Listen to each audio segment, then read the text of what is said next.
Introduction. The phenomenon Einstein couldn't accept quantum entanglement stands as the most counterintuitive phenomenon in all of physics. It's a connection between particles so profound, so bizarre, that Einstein himself refused to believe it was real. He called it spooky action at a distance and spent the last decades of his life trying to prove it couldn't exist. He was wrong. Entanglement is real. It's been measured, tested, and confirmed thousands of times in laboratories around the world. And by the end of this exploration, you'll understand why it challenges everything we thought we knew about reality, locality, causality, and the nature of information itself. More than that, you'll understand why entanglement is revolutionizing technology. Quantum computers, unbreakable encryption, teleportation of quantum states. These aren't science fiction. They're emerging technologies built on the strange properties of entangled particles. But before we get to applications, we need to understand what entanglement actually is. And that requires confronting one of the deepest mysteries in physics. What is quantum entanglement? Let me start with what entanglement actually is, because the popular descriptions often miss crucial details that make the phenomenon truly strange.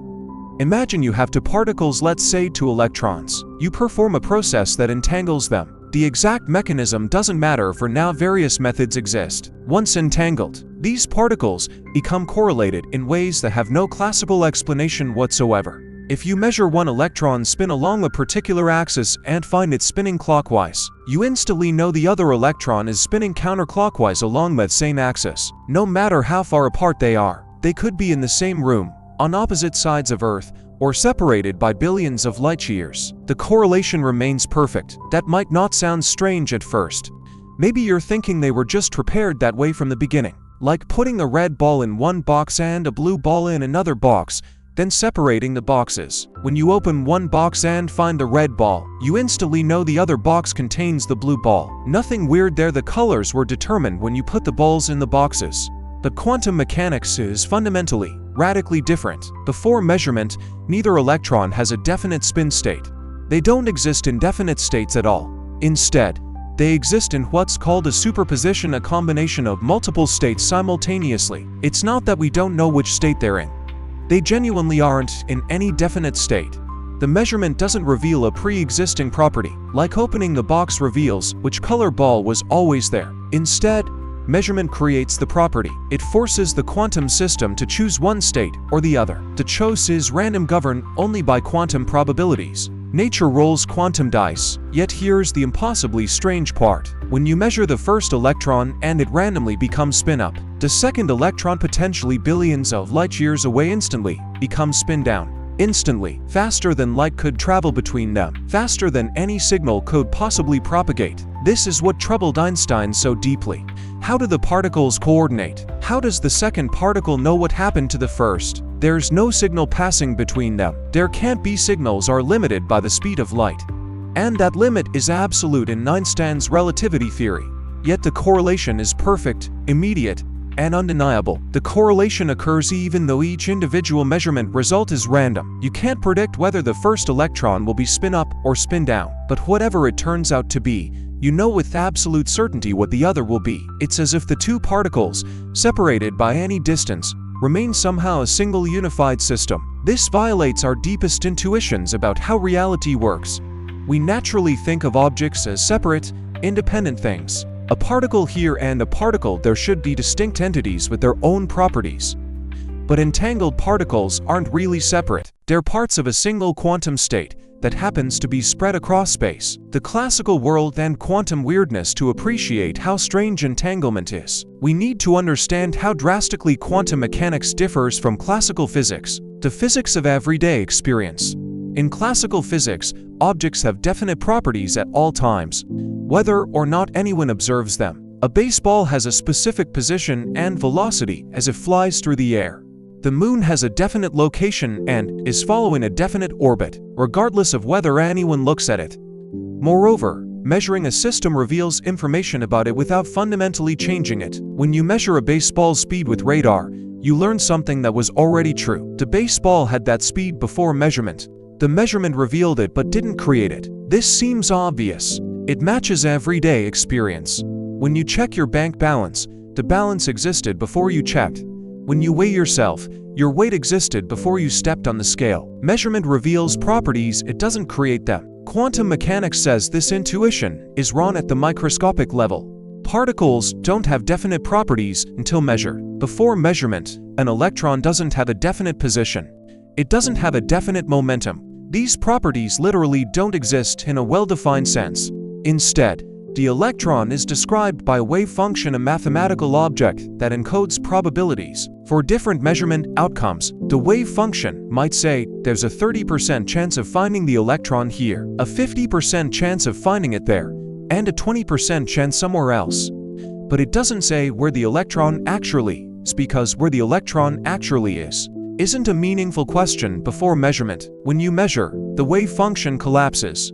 The spread of possibilities becomes a single actuality. The electron is found at a specific location. After measurement, it has that property. But before measurement, it was in a superposition of being in multiple places at once. This isn't ignorance. It's not that the electron was in one place all along and we just didn't know which. Multiple careful experiments have confirmed that particles really are in superposition, not in any definite state, until measurement forces them into one.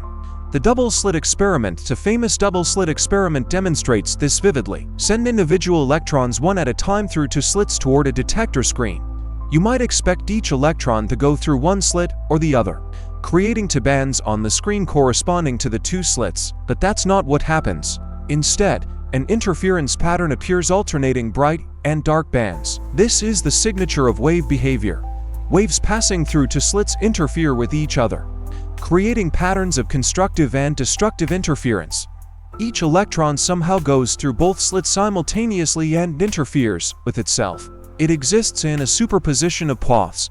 Only when it hits the detector screen does the wave function collapse, and the electron appears at a specific location. Build up enough individual electron detections, and the interference pattern emerges. Even stranger, if you try to detect which slit the electron goes through, the interference pattern vanishes. Just the act of measuring which path the electron takes forces to take a definite path, destroying the superposition. The electron behaves differently depending on whether you're watching. This isn't a flaw in our equipment or experimental technique. It's fundamental to quantum mechanics. Measurement changes the system in unavoidable ways. You can't observe quantum systems without disturbing them. Entanglement, superposition across space now extend this weirdness to multiple particles. When two particles are entangled, they're in a superposition not of individual states, but of correlated states. Consider two electrons again, entangled so their spins are opposite. Before measurement, neither has a definite spin, but they're correlated. If one is up, the other is down. The combined system is in a superposition like this. Electron A up and electron B down plus electron A down and electron B up. Notice this isn't electron A is up or down and separately electron B is up or down. It's a single combined state where the two possibilities are superposed together. The electrons don't have independent states, they share a single quantum state. When you measure electron A and find its spin up, the superposition collapses. The entire combined system collapses, not just electron A. The first term in the superposition becomes real. Electron A up and electron B down. So electron B instantly becomes spin down, even if it's on the other side of the galaxy. This instantaneous correlation is the heart of entanglement. The particles remain part of a single quantum system even when separated by vast distances. Measuring one instantly affects the other because they're not really separate. They're components of a unified quantum state. It's as if separating entangled particles is like stretching a rubber band. You can pull the ends far apart, but they remain connected. Touch one end, and the connection transmits the disturbance to the other end. Except with entanglement, there's no physical rubber band. There's just the quantum correlation, transcending space. This challenges the principle of locality, the idea that objects are only directly influenced by their immediate surroundings. In classical physics, for something here to affect something there, some influence must travel through the space in between. A force, a signal, something physical propagating at finite speed. Entanglement violates this intuition. Measuring one particle instantly affects its entangled partner, regardless of distance. No signal propagates through the intervening space. The correlation is immediate and complete. Yet information doesn't travel faster than light, for reasons we'll explore. Entanglement creates correlations that can't be explained by local hidden variables. But it doesn't enable faster-than-light communication. This paradox troubled physicists for decades. The Epper paradox, Einstein's challenge. In 1935, Albert Einstein, along with Boris Podolsky and Nathan Rosen, published a paper that would frame the debate over quantum entanglement for decades. The paper, titled "Can Quantum Mechanical Description of Physical Reality Be Considered Complete?" is now known as the Epper paper, and the scenario they described is the Epper paradox. Einstein's argument was elegant and seemingly airtight. If quantum mechanics is correct and particles won't have definite properties until measured, then measuring one entangled particle must somehow affect the other instantaneously. But Einstein's own theory of relativity, special relativity, published in 1905, says nothing can travel faster than light. This is a cornerstone of modern physics. Information, forces, particles, influences of any kind all are limited by the cosmic speed limit. Light travels at approximately 300,000 kilometers per second, and nothing exceeds it. This isn't a practical limitation. It's built into the structure of spacetime itself. So if measuring one particle instantly affects a distant entangled partner, that would require some influence traveling faster than light. Either quantum mechanics is wrong, or relativity is wrong. Both can't be right. Einstein couldn't accept that relativity was wrong. He'd spent years developing it, and it had been tested extensively, so he concluded quantum mechanics must be incomplete. The particles must carry hidden variables, information that predetermines their measurement outcomes, but isn't included in the quantum mechanical description. In this view, when you entangle two particles and separate them, each carries hidden information about what it will do when measured. The measurement reveals is pre-existing information rather than creating it randomly. The particles are like the colored balls in the boxes. They always had definite properties. We just didn't know what they were. This seemed eminently reasonable. It preserved locality. Objects are only influenced by their immediate surroundings. It avoided faster-than-light signaling. It restored a sensible picture of reality where objects have definite properties, independent of observation. The hidden variable proposal is called local realism. Local means no faster-than-light influences. Realism means particles have definite properties independent of measurement. Einstein argued quantum mechanics, while useful for calculations, must be built on an underlying local realistic theory. Bohr's response. Niels Bohr, one of quantum mechanics' founders and Einstein's longtime philosophical opponent, disagreed. Bohr defended what became known as the Copenhagen interpretation of quantum mechanics. In this view, quantum mechanics is complete. There are no hidden variables. Particles genuinely don't have definite properties until measured. Bohr argued that quantum mechanics doesn't describe reality as it really is. Instead, it describes our knowledge about reality. The wave function represents information, not physical states. When you measure and the wave function collapses, your knowledge has changed. You've learned something. The particle state changes accordingly. Moreover, Bohr emphasized the measurement process itself. In quantum mechanics, you can't separate the observer from the observed. The measuring device and the quantum system form a unified whole. Asking what the particle is doing when you're not measuring it is meaningless. Quantum mechanics only makes predictions about measurement outcomes, not about an underlying reality independent of measurement. This was philosophically radical. It challenged centuries of scientific realism, the idea that science discovers objective facts about a world existing independently of observers.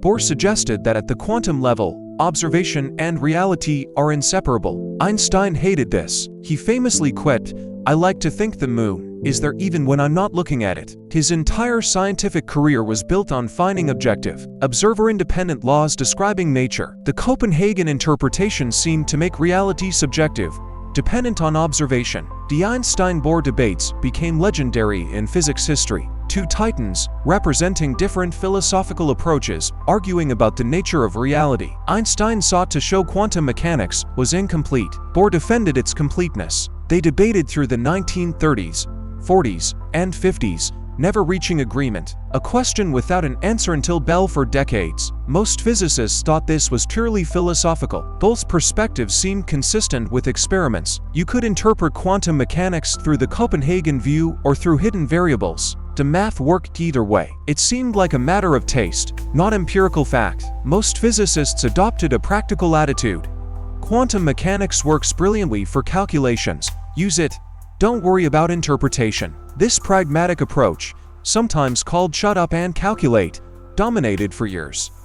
But a few physicists thought the question should be answerable experimentally. If nature really operates through hidden variables versus genuine randomness, shouldn't that make some difference we could measure? The challenge was figuring out what difference to look for. Enter John Bell. Bell's theorem, the impossible made real. In 1964, physicist John Stuart Bell, working at CERN, did something remarkable. He found a way to test whether hidden variables could actually explain entanglement correlations. Bell derived an inequality, a mathematical relationship that any local hidden variable theory must satisfy. The derivation is clever, and the result is profound. Let me explain the logic. Imagine Alice and Bob each have one particle from an entangled pair. They can measure their particles along different axes, let's call them different angles. They each choose an angle and measure, recording the result. If hidden variables exist, then each particle carries information determining its measurement outcome for any possible angle. When Alice measures along angle A, her particle has a predetermined result for that measurement. When Bob measures along angle B, his particle has a predetermined result. The key insight is that these predetermined results must be correlated in specific ways. To reproduce the observed entanglement correlations, Bell derived limits on how strong the correlations could be. If they arise from local hidden variables, the resulting inequality, Bell's inequality, says that correlations measured along different angle combinations must satisfy certain bounds.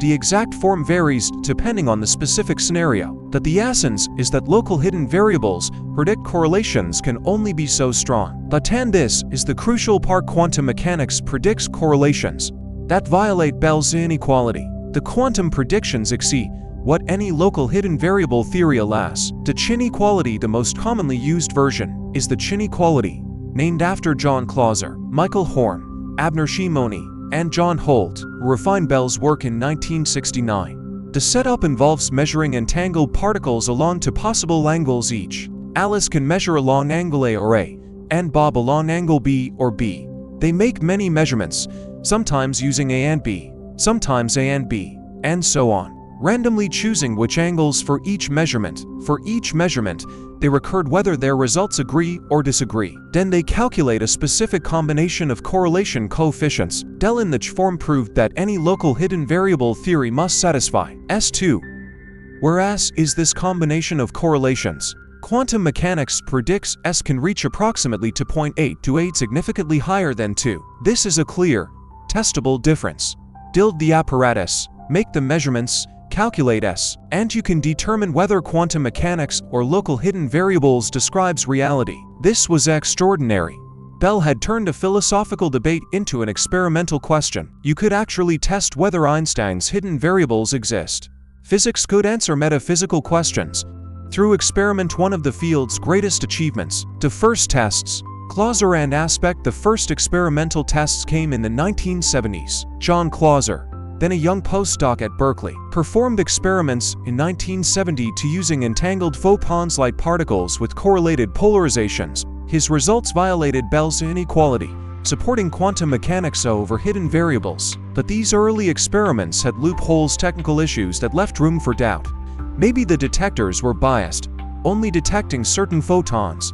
Maybe the settings weren't chosen randomly enough. Maybe the detectors communicated somehow. The most famous and convincing experiments were performed by Alain Aspect and colleagues in France. In the early 1980s, they created pairs of entangled photons using atomic cascades, atoms emitting to photons sequentially, naturally entangled. The photons traveled to separate detectors several meters apart. Aspect's clever innovation was using rapidly switching devices to change the measurement angles while the photons were in flight. This prevented any subliminal communication between the measurement devices. The results were clear and dramatic. Bell's inequality was violated.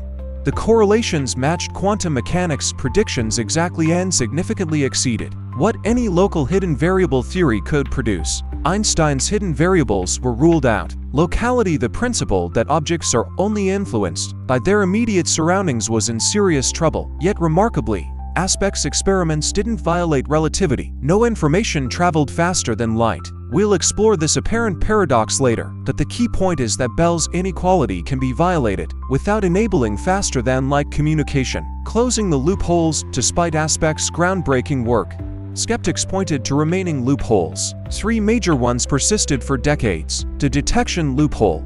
If detectors only register a fraction of particles, perhaps the detected particles are a bias sample. Maybe hidden variables exist, but the detectors only see particles that happen to violate Bell's inequality. Closing this requires detectors efficient enough to measure most particles, ensuring no bias sampling. The locality loophole. If measurement devices can communicate, even subtly, correlations might arise from that communication rather than genuine entanglement. Closing this requires the measurements to be space-like separated far enough apart and fast enough that no signal traveling at light speed could reach from one measurement to the other before it's complete. The freedom of choice loophole. If the random choices of measurement angles aren't truly random, but predetermined by hidden variables, the test is compromised. Closing this requires truly random angle choices. For decades, experiments closed 1 or 2 loopholes, but not all simultaneously. Critics could always point to remaining gaps. Finally, in 2015, 3 different groups performed loophole-free Bell tests, closing all major loopholes at once. A group led by Ronald Hansen in Delft used nitrogen vacancy centers in diamond quantum systems that can be entangled and measured with high efficiency. The 2 measurement stations were separated by 1.3 kilometers, ensuring space-like separation. They achieved high detection efficiency and used fast random number generators for measurement choices. A group led by Lyndon Sham in Boulder used photons traveling between stations 187 meters apart. They optimized detectors for high efficiency and used rapid randomization. A group led by Anton Zeilinger in Vienna sent photons between the Canary Islands La Palma and Tenerife separated by 144 kilometers. The enormous distance guaranteed space-like separation. All 3 experiments violated Bell's inequality decisively. All 3 closed the major loopholes simultaneously. The verdict was definitive. Hidden variables don't exist. Quantum mechanics is correct. Entanglement is real, and reality is non-local. The Nobel Prize in 2022, Elaine Aspect, John Clauser, and Anton Zeilinger were awarded the Nobel Prize in Physics for their pioneering work on quantum entanglement and Bell inequality violations. The prize recognized not just the experiments themselves, but the profound implications for our understanding of reality. The Nobel Committee's citation noted that their work had laid the foundation for a new era based on quantum information. Entanglement isn't just philosophically interesting, it's technologically transformative, enabling quantum computers, quantum cryptography, and other applications we'll explore. But first, let's clarify what non-locality actually means and address common misconceptions. What non-locality really means when physicists say quantum mechanics is non-local. They mean something precise, but it's often misunderstood, so let's be careful. Non-locality doesn't mean you can send signals faster than light. You can't use entanglement for communication. We'll explore why in detail, but this is crucial. Relativity isn't violated. Cause and effect still work the way Einstein described. No information travels superluminally. What non-locality does mean is that measurement outcomes exhibit correlations that can't be explained by any local theory, where measurement results are determined by local hidden variables and influences travel at most at light speed. Think of it this way. Alice measures her particle and gets result A. Bob measures his particle and gets result D. These results are correlated, they match quantum predictions. But here's what can't happen. Alice's result can't depend on what angle Bob chooses to measure along. If it did, information about Bob's choice would have to travel to Alice's particle faster than light. Bob's result can't depend on what angle Alice chooses. Same reason information can't travel superluminally, yet the correlations between their results are stronger than any local hidden variable theory allows. The results are locally random, but globally correlated in ways that violate Bell's inequality. It's as if each particle knows what the other will measure, but doesn't know what angle will be measured. The outcomes are predetermined conditionally if measured along angle x. Result will be y, but which angle is actually measured isn't predetermined. So there's no way to use this for communication. The no-signaling theorem. This is formalized in the no-signaling theorem, a foundational result in quantum information theory. The theorem states mathematically that entanglement alone cannot transmit information. Here's why. When Alice measures her particle, she gets a random result. She can't control it. The outcome is determined by quantum probabilities, and individual outcomes are unpredictable. To Alice, her measurements look completely random, a sequence of seemingly arbitrary spin-ups and spin-downs. Bob, measuring his particle, also gets random results. His sequence also looks arbitrary.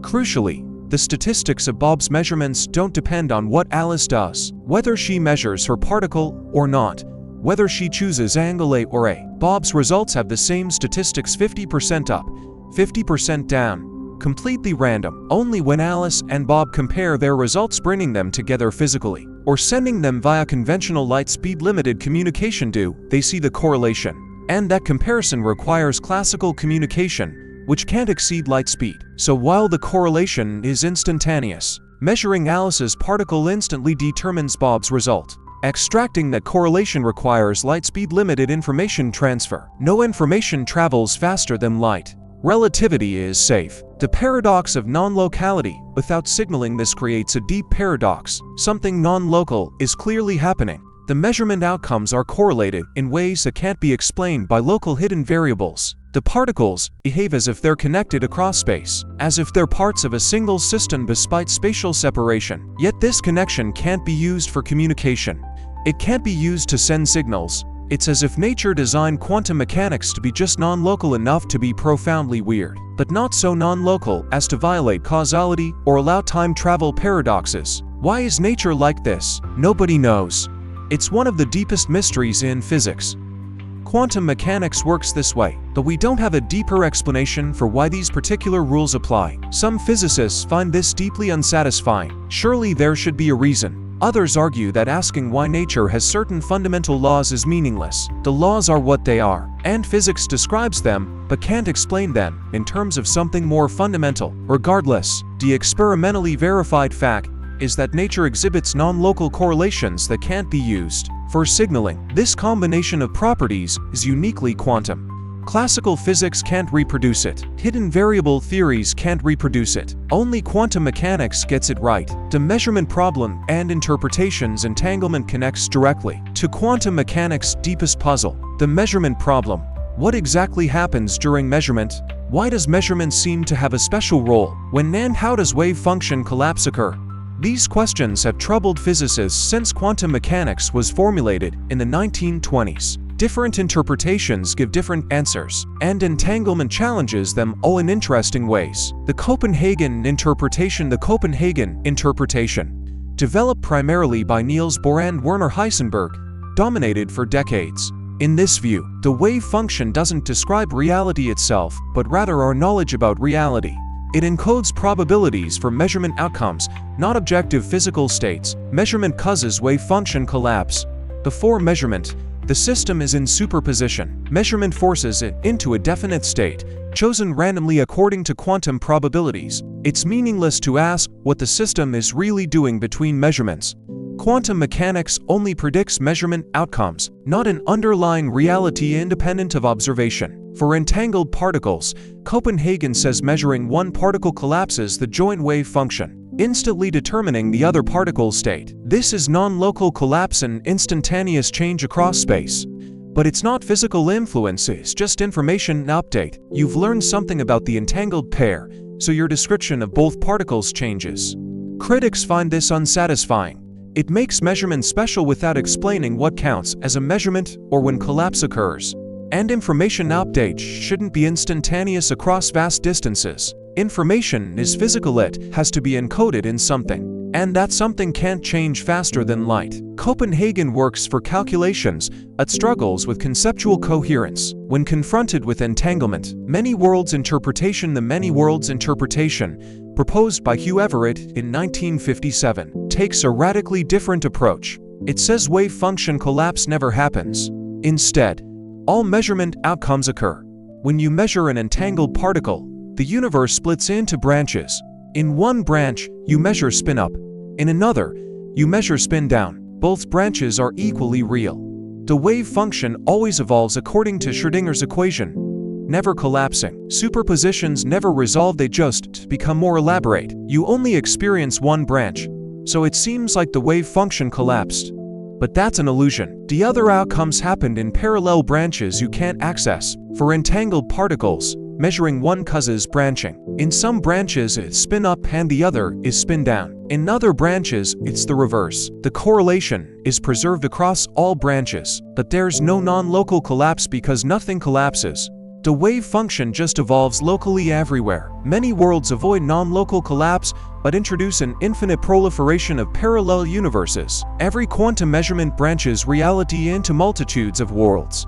Most physicists find this ontologically extravagant. Moreover, many worlds struggles to explain why we experience definite outcomes rather than superpositions. If the wave function doesn't collapse and you're part of it, why do you experience measuring spin up or spin down but never both simultaneously? Pilot wave theory. The pilot wave or de Broglie bomb interpretation, originally proposed by Louis de Broglie in the 1920s and developed by David Bohm in the 1950s, takes yet another route. Particles always have definite positions and velocities. They're real, classical-like objects with well-defined properties at all times. But they're guided by a wave function that evolves according to Schrödinger's equation. The wave function is a real physical field, not just information. It pushes particles along specific paths.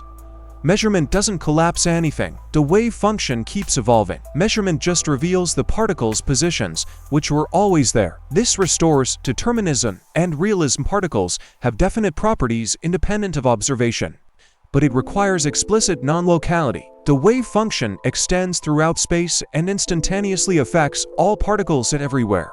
For entangled particles, the wave function connects them non-locally. The measurement of one immediately affects the wave function, which instantly influences the other particle's motion. This is faster than light influence, violating relativity's spirit, though not its letter, since no information is transmitted. Pilot wave theory satisfies some people's desire for particles who have definite properties, but at the cost of requiring non-local hidden variables. It's empirically equivalent to standard quantum mechanics, but philosophically very different. Objective collapse theories. Objective collapse theories modify quantum mechanics itself. They propose that wave function collapse is real, physical, and happens spontaneously, without measurement.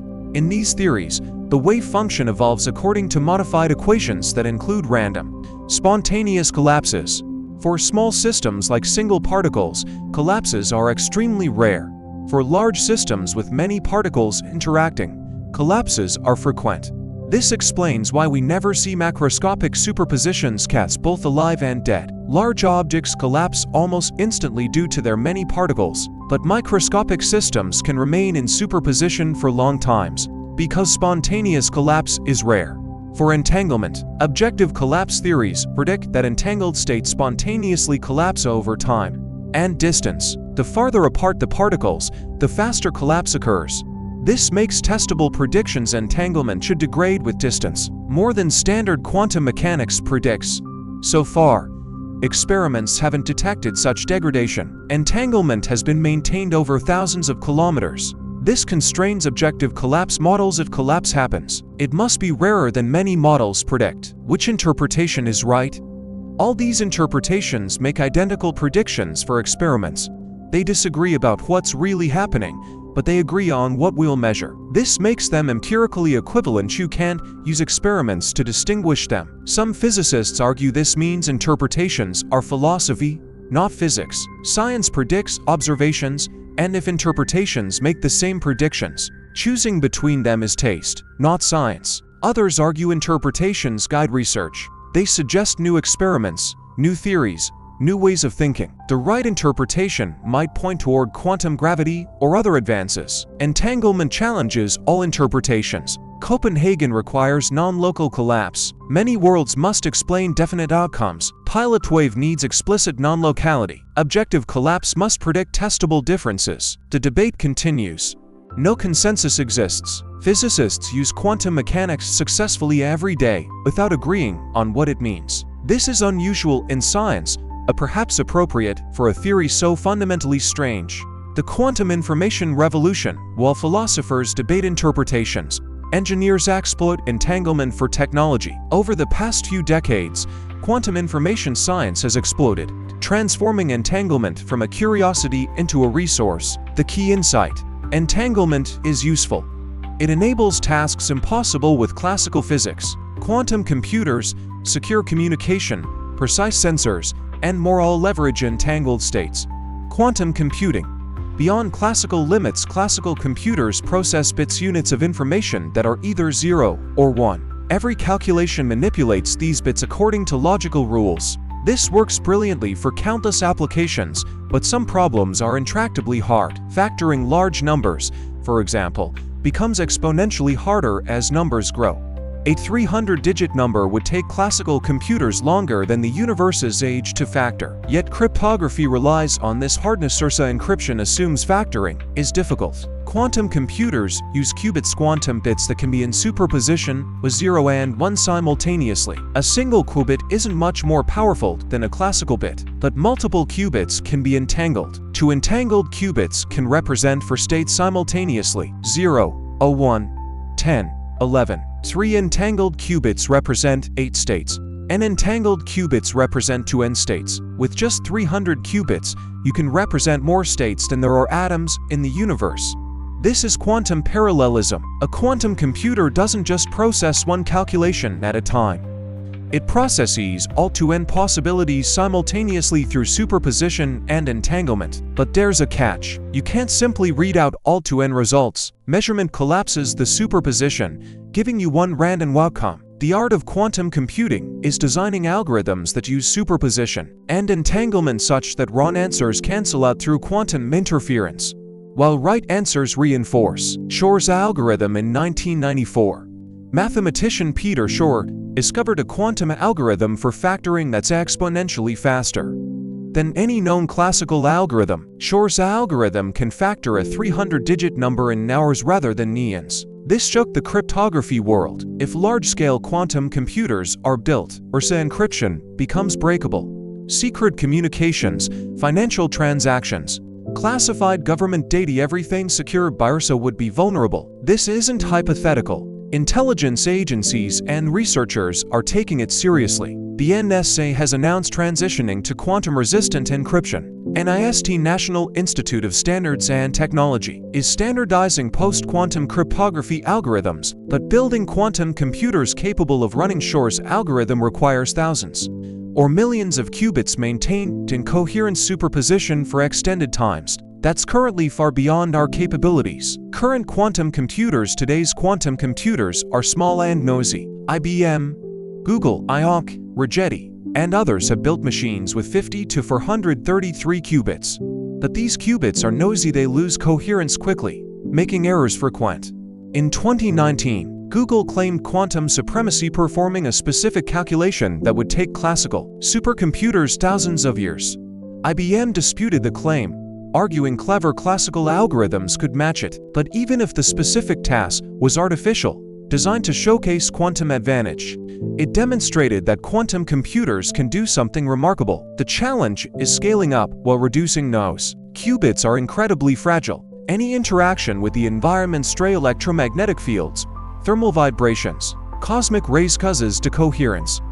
The entanglement degrades, and the quantum computer becomes a noisy classical computer. Error correction helps. Quantum error correction uses multiple physical qubits to encode a single logical qubit, protecting against errors. But this requires many more qubits, perhaps thousands of physical qubits per logical qubit. Current estimates suggest a useful quantum computer needs millions of qubits.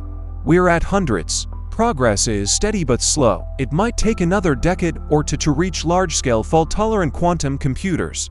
When they arrive, they'll revolutionize certain fields: drug discovery, simulating molecular interactions; materials science, designing new materials; optimization, solving complex scheduling problems; cryptography, both breaking old systems and creating new secure ones; and fundamental science, simulating quantum systems. Quantum cryptography. Provable security. All quantum computers threaten classical cryptography. Quantum mechanics also enables unbreakable encryption through quantum key distribution (QKD). Here's how it works. Alice wants to send Bob a secret message. First, they need a shared secret key, a random string of bits only they know. Classical key distribution is vulnerable, an eavesdropper might intercept the key. Quantum key distribution uses entangled photons. Alice creates pairs of entangled photons. She keeps one from each pair and sends the other to Bob through a quantum channel, a fiber optic cable, or even through open air. Alice and Bob each measure their photons along randomly chosen angles. Because the photons are entangled, their measurements are correlated. After measuring many photons, they publicly announce over a classical, unencrypted channel, which angles are used for each measurement. When they happen to use the same angle, their results should be perfectly correlated or anti-correlated. Depending on the entanglement type, they keep those results and discard the rest. What remains is a shared random string of bits, their secret key. The security comes from quantum mechanics itself. If an eavesdropper, Eve, intercepts photons and measures them, she unavoidably disturbs the quantum states. Measurement destroys superposition and entanglement. Alice and Bob will detect increased errors in their correlations. If errors exceed a threshold, they know someone intercepted photons and abort the key generation. If errors are below the threshold, they're confident no eavesdropper was present, and they proceed to use the key for encrypted communication. This provides provable security guaranteed by physics laws, not computational hardness. Even with unlimited computational power, unlimited technology, unlimited cleverness, Eve can't eavesdrop without detection. Quantum mechanics prevents it. Practical QKD systems. Several companies sell commercial QKD systems. ID Quantique, Toshiba, and others offer devices for secure communication over fiber optic networks. China has deployed an ambitious quantum communication network. The Maisha satellite, launched in 2016, distributes entangled photons to ground stations across China and beyond. Beijing and Vienna have demonstrated intercontinental quantum encrypted video calls using Maisha. China also built a 2,000-kilometer fiber network linking Beijing and Shanghai with QKD secured communication. Banks and government agencies use it for sensitive data. Europe and the United States are developing quantum networks. The goal is a global quantum internet, enabling secure communication and distributed quantum computing worldwide. Challenges remain. Photons traveling through fiber or absorbed, they typically don't make it beyond 100 kilometers. Photons through air are scattered by atmosphere. This limits QKD range unless you use satellites or quantum repeaters. Quantum repeaters extend range by entangling photons at intermediate stations. It's like a relay race for entanglement. Photons travel from Alice to a repeater, from the repeater to another repeater, and eventually to Bob. At each repeater, entanglement is refreshed.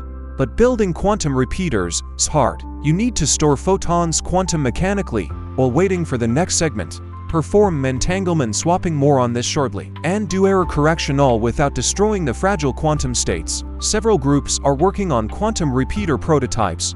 Success would enable truly long-distance quantum communication and quantum networks connecting quantum computers across continents. Quantum teleportation sounds like science fiction, but it's real, though not what the name suggests. It doesn't teleport matter or energy. It teleports quantum information. Imagine Alice has a qubit in an unknown state, let's say a photon with a specific polarization. She wants to send this exact quantum state to Bob, but she can't measure it. Measurement would destroy the superposition, revealing only part of the information. She also can't simply copy it. The no-cloning theorem of fundamental result in quantum mechanics says you can't make perfect copies of unknown quantum states. Quantum information can't be duplicated, so how can Alice transfer the state to Bob? The answer: use an entangled pair.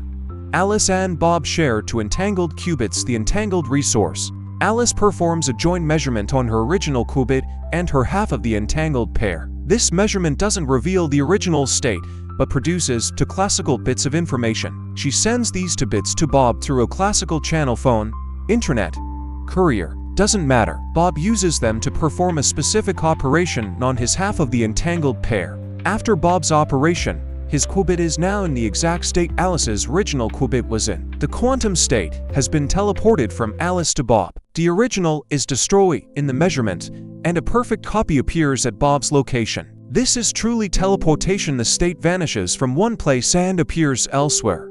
But it requires entanglement, classical communication, and destroys the original. It's not duplicating, it's moving. Experimental teleportation. Quantum teleportation was first demonstrated in 1997 with photons. Since then, it's been performed with atoms, ions, and even macroscopic objects like superconducting circuits. In 2017, Chinese researchers used the Meisha satellite to teleport photon states from ground stations to the satellite 1,400 kilometers away. This was the longest distance teleportation ever achieved. Teleportation is essential for quantum networks.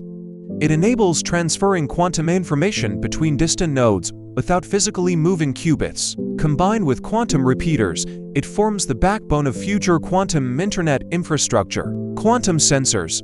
Beating classical limits, entanglement also improves sensing and measurement. Quantum sensors leverage entangled particles to detect magnetic fields, gravitational waves, or other phenomena with unprecedented precision. Classical sensors are limited by short-noise statistical fluctuations from measuring independent particles. If you measure n particles, the signal-to-noise ratio improves as the square root of n. This is the standard quantum limit.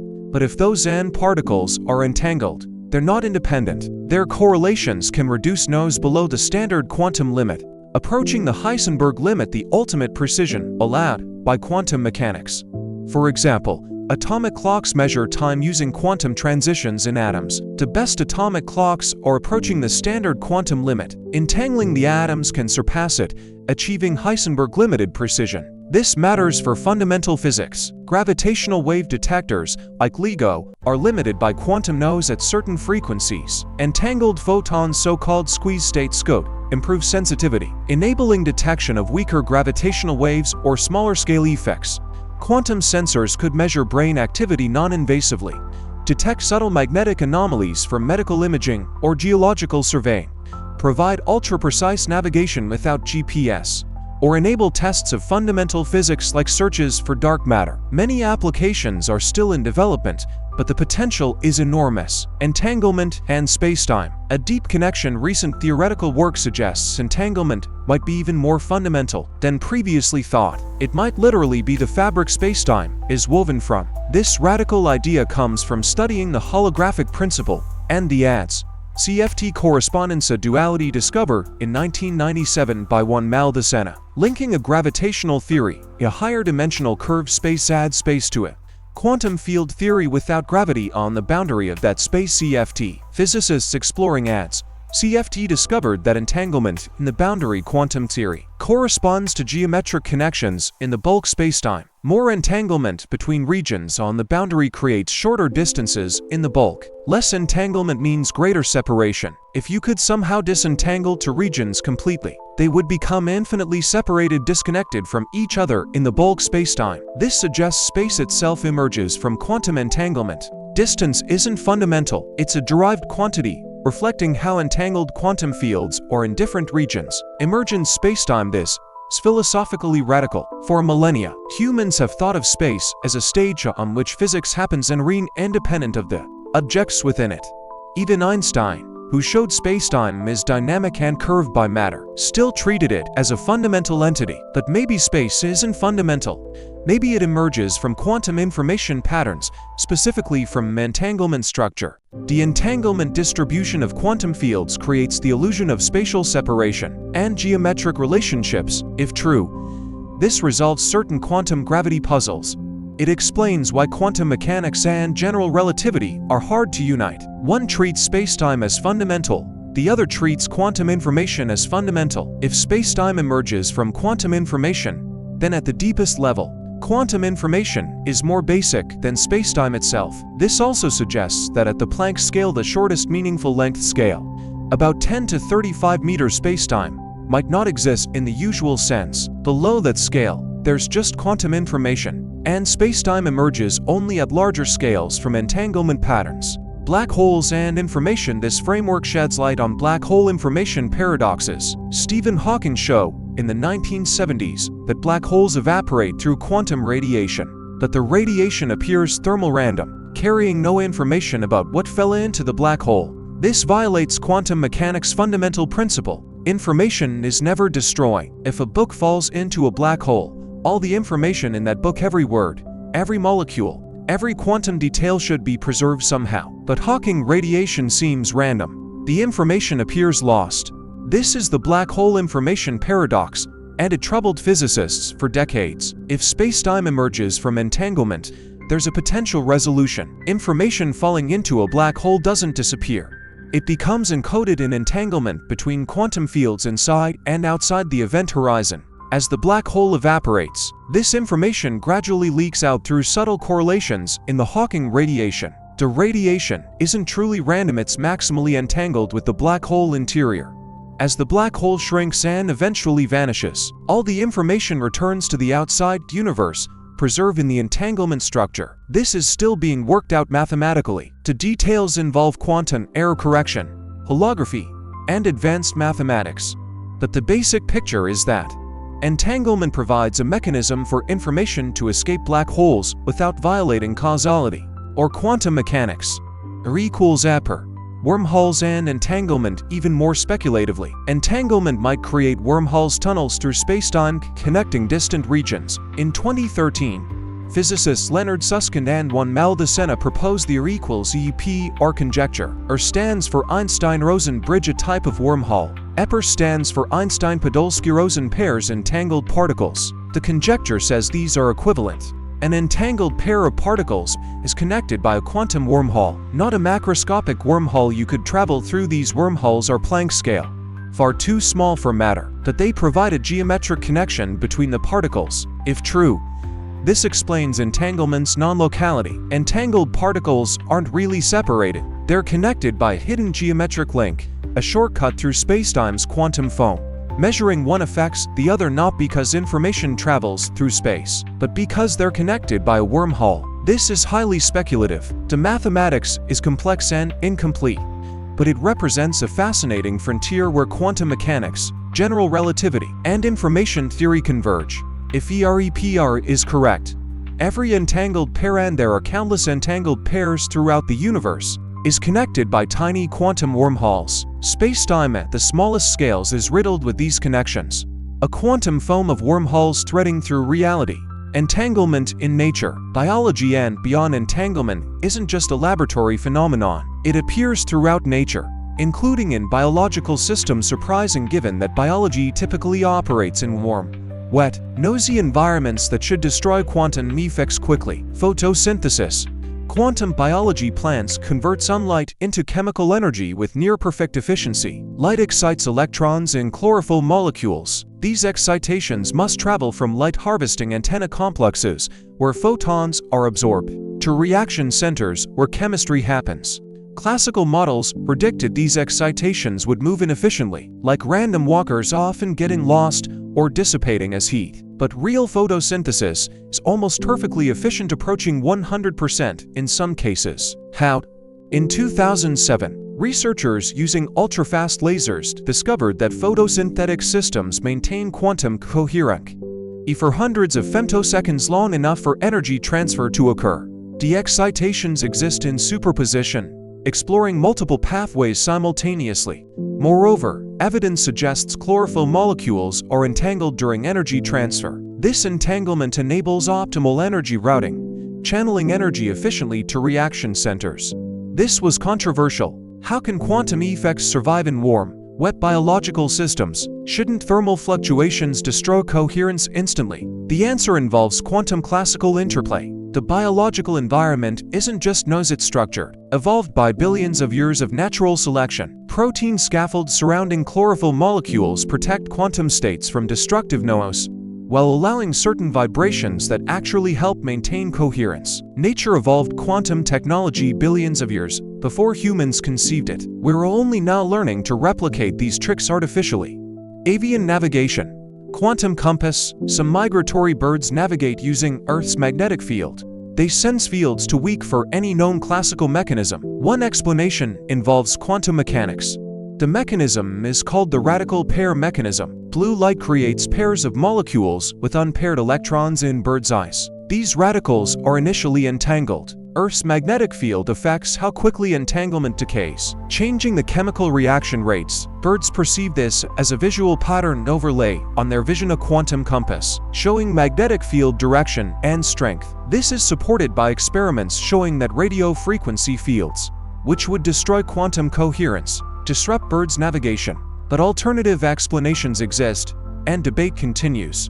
Quantum effects in life beyond photosynthesis in navigation.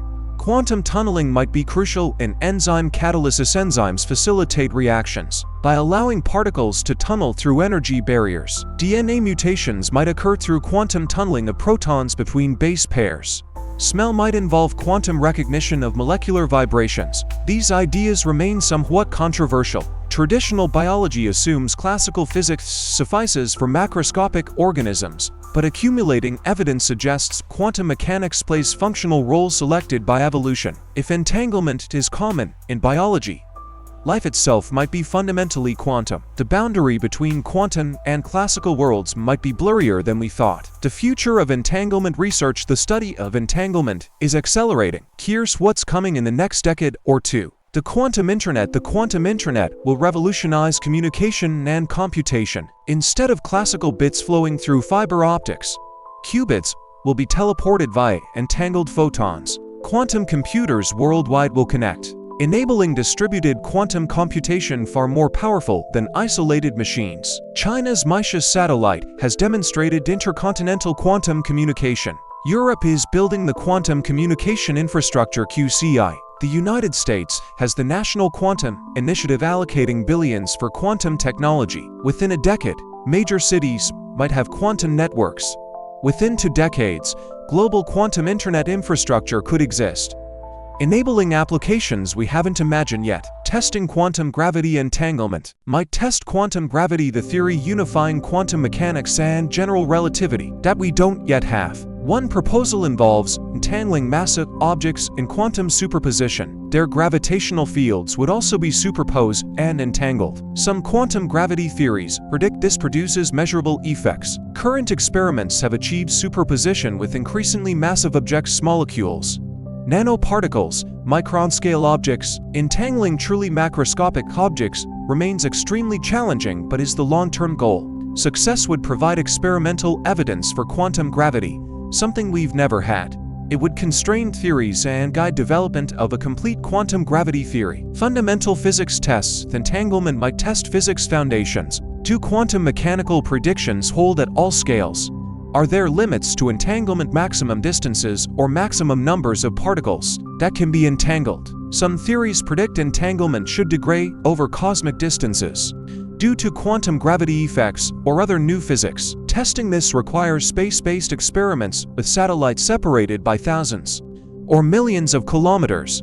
The European Space Agency and others are planning such missions. Success would either confirm quantum mechanics at unprecedented scales or discover deviations pointing toward new physics. Quantum machine learning. Quantum computing might revolutionize artificial intelligence. Quantum machine learning algorithms use entangled qubits to process data, ways classical algorithms can match. Certain pattern recognition, optimization, and simulation problems might be solved exponentially faster on quantum computers. This could transform AI, enabling applications currently impossible. This field is nascent. Most quantum machine learning algorithms are theoretical or demonstrated only on tiny systems, but as quantum computers scale up, we'll discover which applications truly benefit. Understanding consciousness. Some researchers speculate entanglement might play a role in consciousness. Roger Penrose and Stuart Hameroff have proposed quantum effects in brain microtubules create conscious experience. This is highly controversial. Most neuroscientists and physicists are skeptical, arguing the brain is too worn and noisy. But if quantum biology is real elsewhere, perhaps it extends to neurons. Alternatively, understanding entanglement might illuminate consciousness indirectly. If spacetime emerges from quantum information and consciousness involves information processing, there might be deep connections. This is speculative, but consciousness remains one of science's deepest mysteries. Exploring every avenue seems worthwhile. Philosophical implications. What entanglement tells us about reality. Entanglement forces us to reconsider fundamental assumptions. The nature of reality. Realism. The idea that objects have properties independent of observation is challenged. Particles don't have definite properties until measure. Before measurement, there's only a wave function encoding probabilities. Dell's theorem shows you can't maintain both. Realism. Particles have definite properties, and locality influences don't propagate faster than light. Something must give. Most physicists abandon realism. Particles don't have independent properties. What exists is relationships, correlations, wave functions, not classical objects with definite states. This is philosophically radical. It suggests reality isn't made of things with intrinsic properties, but rather of information. Relationships, potentialities, becoming actualities through observation. Separability and holism. Classical physics atomizes. Objects are separate, independent entities. The universe is a collection of distinct things interacting locally. Entanglement challenges this. Entangled particles aren't separate entities. They're parts of a unified whole that happens to be extended in space. You can't describe one without describing the other. The whole is more fundamental than the parts.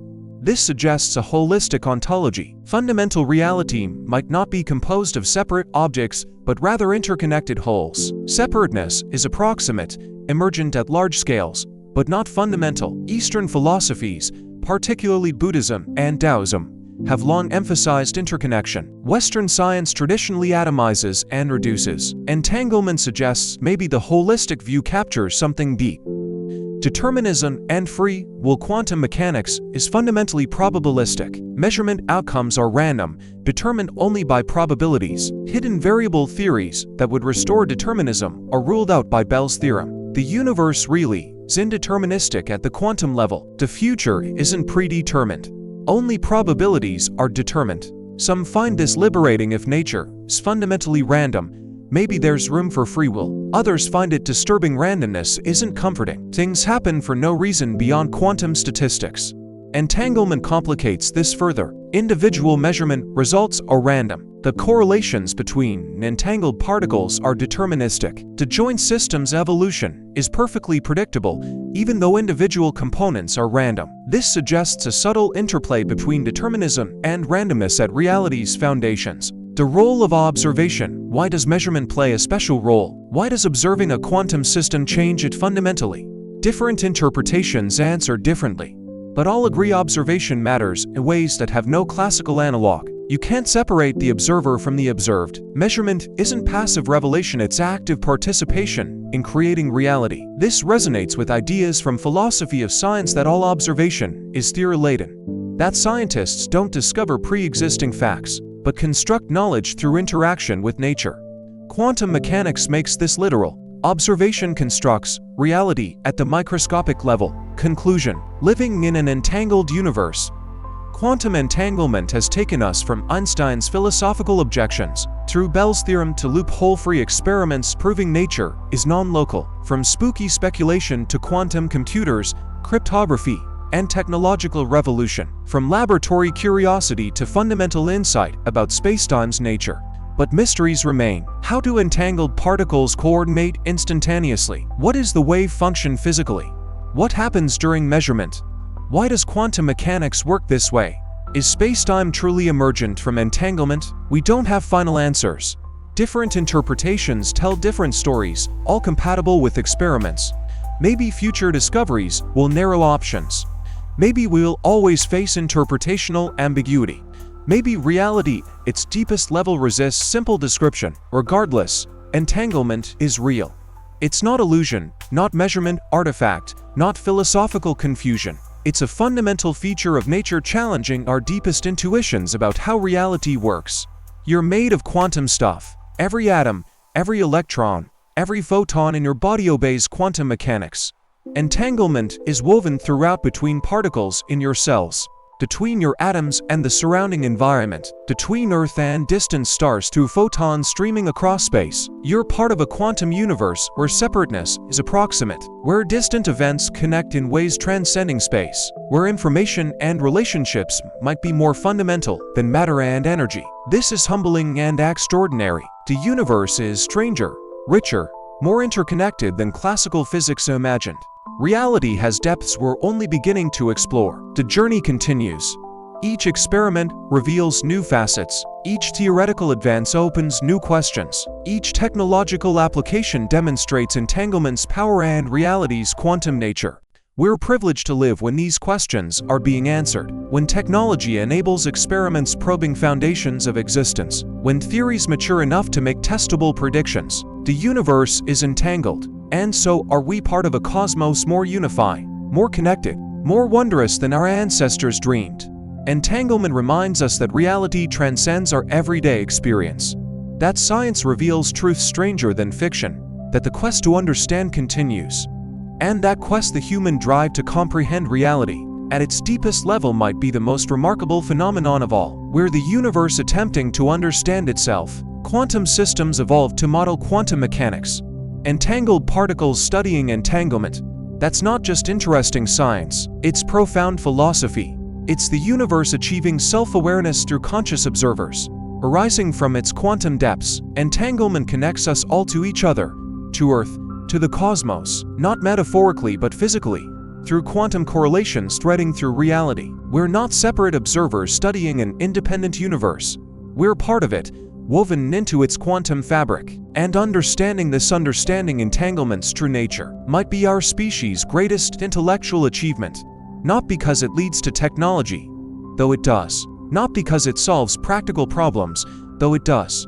But because it reveals what we are and what reality is at the deepest level we can currently probe. We're quantum beings in a quantum universe, connected through entanglement across space and time. That's the truth quantum mechanics teaches.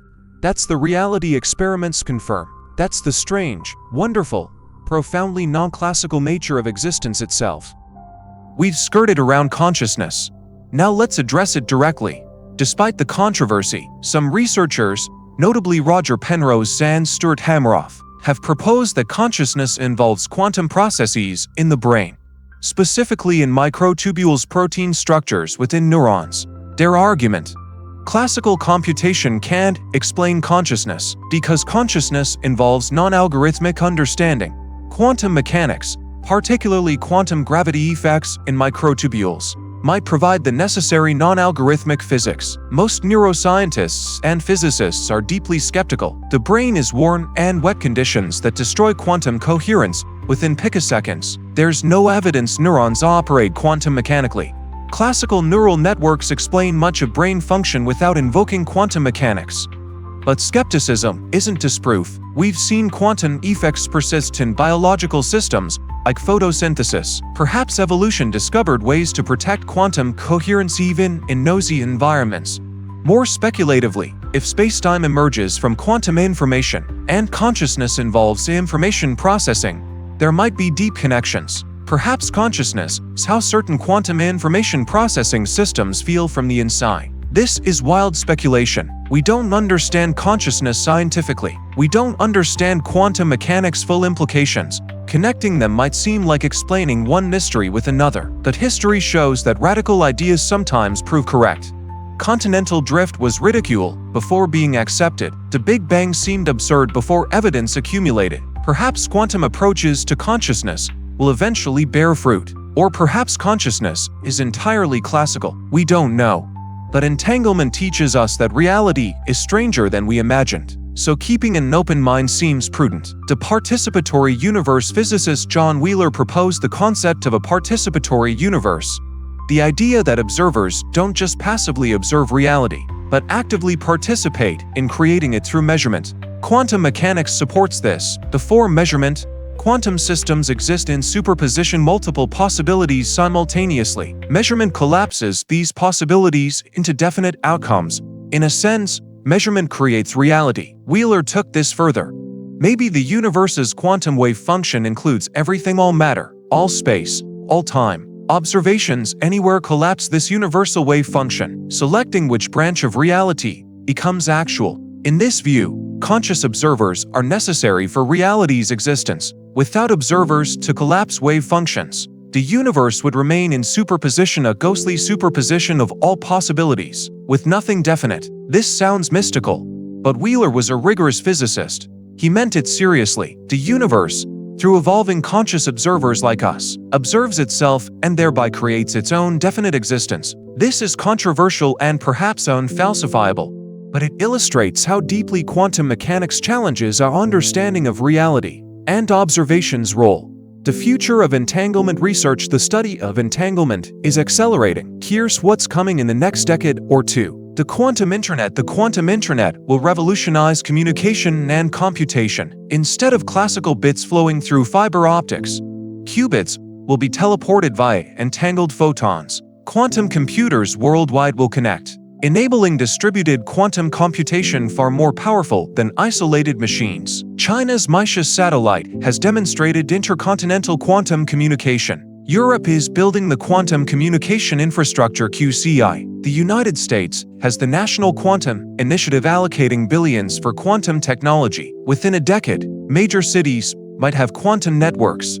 Within 2 decades, global quantum internet infrastructure could exist, enabling applications we haven't imagined yet. Testing quantum gravity entanglement might test quantum gravity, the theory unifying quantum mechanics and general relativity that we don't yet have. One proposal involves entangling massive objects in quantum superposition. Their gravitational fields would also be superposed and entangled. Some quantum gravity theories predict this produces measurable effects. Current experiments have achieved superposition with increasingly massive objects, molecules, nanoparticles, micron-scale objects. Entangling truly macroscopic objects remains extremely challenging but is the long-term goal. Success would provide experimental evidence for quantum gravity, something we've never had. It would constrain theories and guide development of a complete quantum gravity theory. Fundamental physics tests. Entanglement might test physics foundations. Do quantum mechanical predictions hold at all scales? Are there limits to entanglement, maximum distances or maximum numbers of particles that can be entangled? Some theories predict entanglement should degrade over cosmic distances due to quantum gravity effects or other new physics. Testing this requires space-based experiments with satellites separated by thousands or millions of kilometers. The European Space Agency and others are planning such missions. Success would either confirm quantum mechanics at unprecedented scales or discover deviations pointing toward new physics. Quantum machine learning. Quantum computing might revolutionize artificial intelligence. Quantum machine learning algorithms use entangled qubits to process data, ways classical algorithms can match. Certain pattern recognition, optimization, and simulation problems might be solved exponentially faster on quantum computers. This could transform AI, enabling applications currently impossible. This field is nascent. Most quantum machine learning algorithms are theoretical or demonstrated only on tiny systems, but as quantum computers scale up, we'll discover which applications truly benefit. Understanding consciousness. Some researchers speculate entanglement might play a role in consciousness. Roger Penrose and Stuart Hameroff have proposed quantum effects in brain microtubules create conscious experience. This is highly controversial. Most neuroscientists and physicists are skeptical, arguing the brain is too worn and noisy. But if quantum biology is real elsewhere, perhaps it extends to neurons. Alternatively, understanding entanglement might illuminate consciousness indirectly. If spacetime emerges from quantum information and consciousness involves information processing, there might be deep connections. This is speculative, but consciousness remains one of science's deepest mysteries. Exploring every avenue seems worthwhile. Philosophical implications. What entanglement tells us about reality. Entanglement forces us to reconsider fundamental assumptions. The nature of reality. Realism. The idea that objects have properties independent of observation is challenged. Particles don't have definite properties until measured. Before measurement, there's only a wave function encoding probabilities. Dell's theorem shows you can't maintain both realism. Particles have definite properties, and locality influences don't propagate faster than light. Something must give. Most physicists abandon realism. Particles don't have independent properties. What exists is relationships, correlations, wave functions, not classical objects with definite states. This is philosophically radical. It suggests reality isn't made of things with intrinsic properties, but rather of information, relationships, potentialities, becoming actualities through observation. Separability and holism. Classical physics atomizes. Objects are separate, independent entities. The universe is a collection of distinct things interacting locally. Entanglement challenges this. Entangled particles aren't separate entities. They're parts of a unified whole that happens to be extended in space. You can't describe one without describing the other. The whole is more fundamental than the parts. This suggests a holistic ontology. Fundamental reality might not be composed of separate objects, but rather interconnected wholes. Separateness is approximate, emergent at large scales, but not fundamental. Eastern philosophies, particularly Buddhism and Taoism, have long emphasized interconnection. Western science traditionally atomizes and reduces. Entanglement suggests maybe the holistic view captures something deep. Determinism and free will quantum mechanics is fundamentally probabilistic. Measurement outcomes are random, determined only by probabilities. Hidden variable theories that would restore determinism are ruled out by Bell's theorem. The universe really is indeterministic at the quantum level. The future isn't predetermined. Only probabilities are determined. Some find this liberating if nature is fundamentally random. Maybe there's room for free will. Others find it disturbing randomness isn't comforting. Things happen for no reason beyond quantum statistics.